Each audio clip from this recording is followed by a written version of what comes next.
genius or a gay icon, but I am curious what aspect of that you associate yourself with. But the second question, which is a really important question, is in celebration of the theme of the film, which is that it's alright to embrace difference, and it's okay to be a little bit different, and I'd like to ask Benedict, would I be able to feast on your yumminess and request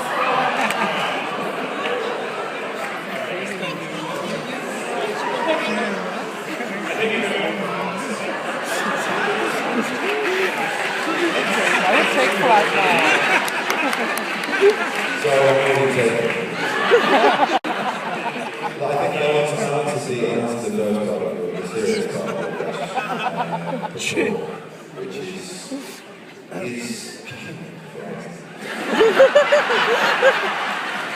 that's a weird change. I think as we get to this Q&A, he's getting so upset about it now that I age 41 because of now I'm being called on to taste my deliciousness.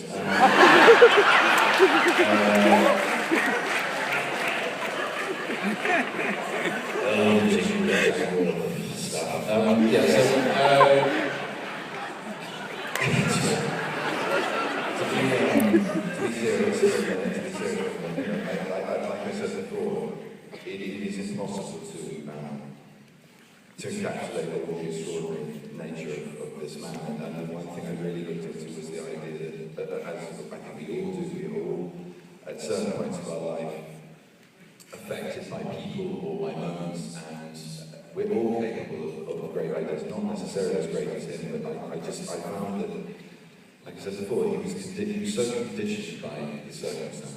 He wasn't some autistic or Asperger. I mean, those labels are very dangerous to immediately get attached to a character, if you know anything about people who do have Asperger's or autism. And as far as I can tell, it seems there's just a direct understanding, a direct correlation between how he was brought up, his experiences at school, the people he encountered, and who he was in his behaviour, how he was in his behaviour. It's also the thing that brought him great. I mean, even in the trials of his last 2 years of his life, when estrogen was ripping apart his body and destroying the faculties of his mind, he managed to turn that into a curiosity and focus his work in science on morphogenesis, this idea of the changing of cells, the manipulation of them, and how they mutate and adapt to circumstances and environment or stimuli. And it was just a word and a question that made him begin to understand how to transform the process of mathematics into something that was mechanical, could be realized in a machine.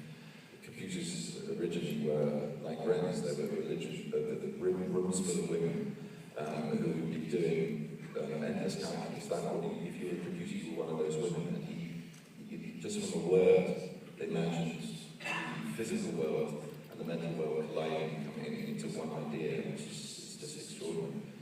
A very, very sensitive soul, a very sensitive